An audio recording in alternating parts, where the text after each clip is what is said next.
என் அன்புக்குரியவர்களே, நம்முடைய ஆண்டவரும் இரட்சகருமாகிய இயேசு கிறிஸ்துவின் நாமத்தில் உங்களை அன்போடு கூட வாழ்த்துகின்றேன். ஒவ்வொரு நாளும் தியானிக்கிற இந்த தியானம் உங்கள் விசுவாசத்தை பலப்படுத்துகிறது என்று ஆண்டவருக்குள் நான் நம்புகிறேன். கிறிஸ்துவோடு பாடுபடுகிறவர்கள் கிறிஸ்துவோடு கூட மகிமை அடைவார்கள் பரலோகத்தில் என்று நாம் தியானித்தோம். பரலோகத்தில் மட்டுமல்ல, இந்த பூமியிலும் கிறிஸ்து அவரை நேசிக்கிற பிள்ளைகளுக்கு பாடுகளின் நடுவிலே செல்லும் பொழுது ஒரு விசேஷித்த நன்மையை வைத்திருக்கிறார். அதை குறித்துத்தான் உங்களோடு கூட இன்றைக்கு நான் பகிர்ந்து கொள்ள விரும்புகிறேன். ஒரு வேத வசனத்தை வாசிக்க விரும்புகிறேன். 2 கொரிந்தியர் 1 வசனம் 5. எப்படியெனில் கிறிஸ்துவனுடைய பாடுகள் எங்களிடத்தில் பெருகுகிறது போல கிறிஸ்துவினாலே எங்களுக்கு ஆறுதலும் பெருகுகிறது. வசனம் 7. நீங்கள் எங்களோடே கூட பாடுபடுகிறது போல எங்களோடே கூட ஆறுதலும் அடைகிறீர்கள் என்று நாங்கள் அறிந்து உங்களை குறித்து உறுதியான நம்பிக்கை உள்ளவர்களாயிருக்கிறோம். ஆண்டவர் பரலோகத்தில் மகிமையை வைத்திருக்கிறார் பாடுபடுகிறவர்களுக்கு. ஆனால் பூமியிலே ஒரு ஆறுதலை வைத்திருக்கிறார். வசனம் அதைத்தான் சொல்லுகிறது. பாடுபடுகிறது போல எங்களுக்கு ஆறுதலும் இருக்கிறது. 2 சகோதரிகள் பேசிக்கொண்டார்கள். அவர்கள் தற்செயலாய் ஒருவரை ஒருவர் சந்தித்தார்கள். சந்தித்த பொழுது ஒரு சகோதரி சொன்னார், நீங்கள் எப்படி ஆண்டவருக்குள் இப்படி பலப்பட்டீர்கள் என்று. அவர்கள் சொல்ல ஆரம்பித்தார்கள், என் வாழ்க்கை முழுவதும் பாடுகள். நான் பலவிதமான பாடுகளின் வழியாய் கடந்து சென்று அந்த நெருக்கப்பட்ட காலத்தில் ஆண்டவருடைய பாதத்தில் விழுந்து அழுது ஜெபித்து அவராலே ஒரு ஆறுதலை பெற்றுக்கொண்டதினாலே அந்த பாடுகளின் நாட்களை கடந்து வந்தேன். இன்றைக்கு பாடுகளை ஜெயித்து ஆண்டவருடைய சித்தத்தை நிறைவேற்றி நிற்கிறேன் என்று சொன்னார்கள். கூட இருந்த சகோதரி சொன்னார்கள், நானும் அப்படித்தான். ஐயோ, உங்கள் சாட்சி எனக்கு எவ்வளவு ஆறுதலா இருக்கிறது. நான் எத்தனையோ பாடுகளின் வழியாய் கடந்து வந்தேன்.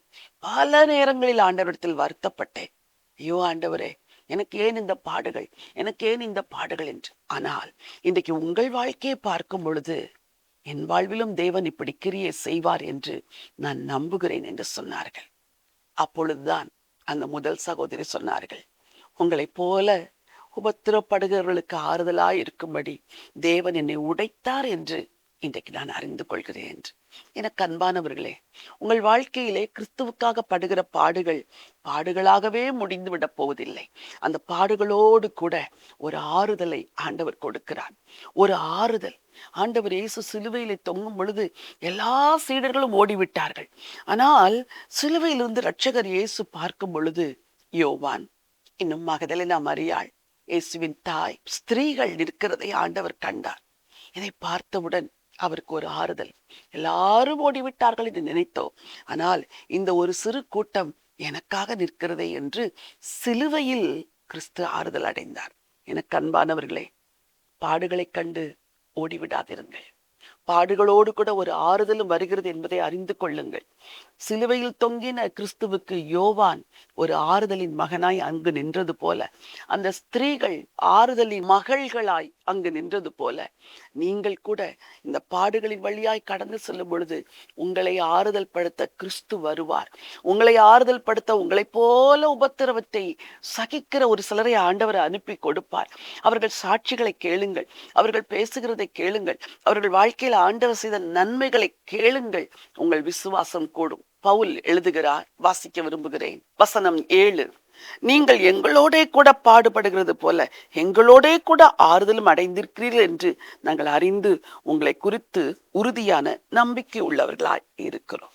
எங்களோட கூட பாடுபடுகிறீர்கள், எங்களோட கூட ஆறுதல் அடைகிறீர்கள். பாடுபடுகிற மகனே, பாடுபடுகிற மகளே, உனக்கு ஆண்டவர் ஒரு ஆறுதலை வைத்திருக்கிறார். இந்த உபத்திரவத்தின் மத்தியிலும் எத்தனையோ நாட்கள் தேவ சமூகத்தில் விழுந்து கிடந்த பொழுது அவர் உங்களை ஆறுதல் படுத்தினார் அல்லவா? இந்த பாடுகளின் மத்தியிலே தன்னுடைய வசனத்தை கொடுத்து தேற்றினார் அல்லவா? பிரசன்னத்தை கொடுத்து தாங்கினார் அல்லவா? அதுதான் பாடுகளின் மத்தியில் கிறிஸ்து தருகிற ஆறுதல். இந்த ஆறுதல் உங்களுக்கு உண்டாகும்படி நான் ஜெபிக்க விரும்புகிறேன். அன்பின் ஆண்டவரே, பரலோகத்தின் தேவனே, பாடுகளின் மத்தியில் கடந்து செல்கிற உடைய மக்களுக்கு நீர் ஆறுதலை கொடுக்கிற தேவனா இருக்கிறதற்காக ஸ்தோத்திரம். அந்த ஆறுதல் இப்பொழுது என் வார்த்தையை கேட்கிற உடைய பிள்ளைகள் ஒவ்வொருவருக்கும் உண்டாயிருக்கட்டும் என்று சொல்லி ஜெபிக்கிறேன். யாரெல்லாம் தனிப்பட்ட விதத்திலே பாடுகளை அனுபவிக்கிறார்களோ அவர்கள் எல்லாரும் தன்னை போல் இருக்கிற இன்னொரு சகோதரியை தேடி ஆறுதல் அடைந்து அவர்களோடு இணைந்து ஜெபித்து பாடுகளை மேற்கொள்ள ஆண்டவர் உதவி செய்ய வேண்டும் என்று ஜெபிக்கிறேனப்பா. நாட்களிலும் சரீரத்துல வியாதியினால, சேஷமா இந்த கேன்சர் வியாதினால பாடுபடுகிற இந்த சகோதரிகளுக்காக ஜெபிக்கிறேனப்பா. அந்த பிரஸ்ட் கேன்சரினாலே அவர்கள் படுகிற கஷ்டத்தை கர்த்தர் அறிந்திருக்கிறேன். ஏன் ஆண்டவரை இந்த பாடுகள் என்னை எடுத்துக்கொள்ளும் என்று எத்தனையோ நாட்கள் இவர்கள் வடித்த கண்ணீர் உமக்கு தெரியும். ஆண்டவரே, அவர்களை ஆறுதல் படுத்துங்க, அவர்களை சுகப்படுத்துங்க. அந்த வியாதிகள் எல்லாம் மறைந்து போகட்டும். உம்மாலே உண்டாகிற ஆறுதல் அவர்கள் இருதயத்தை நிரப்பட்டும் என்று சொல்லி ஜெபிக்கிறேன். ஆறுதல் படுத்துங்கப்பா, ஏசு ராஜாவின் மூலம் பிதாவே, ஆமென். எனக்கு அன்பானவர்களே, கிறிஸ்துவுக்காக உங்கள் வாழ்க்கையிலே பாடுகள் பெருகுகிறது போல ஆறுதலும் பெருகுகிறது. சில மாதங்களுக்கு முன்பதாக ஆண்டவர் ஒரு புத்தகத்தை எழுத உதவி செய்தார். பாடுகளின் மத்தியிலே செய்ய வேண்டிய ஜெபங்கள். அநேகர் பலவிதமான பாடுகளின் வழியே கடந்து செல்கிறார்களே, அவர்களுக்காக எழுதப்பட்ட ஒரு புஸ்தகம். சீக்கிரத்திலே அதை வெளியிட இருக்கிறோம். ஜெபித்துக் கொள்ளுங்கள். பாடுகள் உபத்திரங்கள் வழியாய் கடந்து செல்கிற அநேகருக்கு அந்த புத்தகம் ஒரு ஆசீர்வாதமாயிருக்கும். ஆண்டவர் உங்களுக்கு பாடுகளின் நடுவிலே ஆறுதலை கொடுக்கிறவர். அந்த ஆறுதல் இன்றைக்கு உண்டாயிருக்கிறது. இந்த நினைவோடு இந்த நாளை துவங்குங்கள். இந்த நாள் ஒரு வெற்றியின் நாள். God bless you.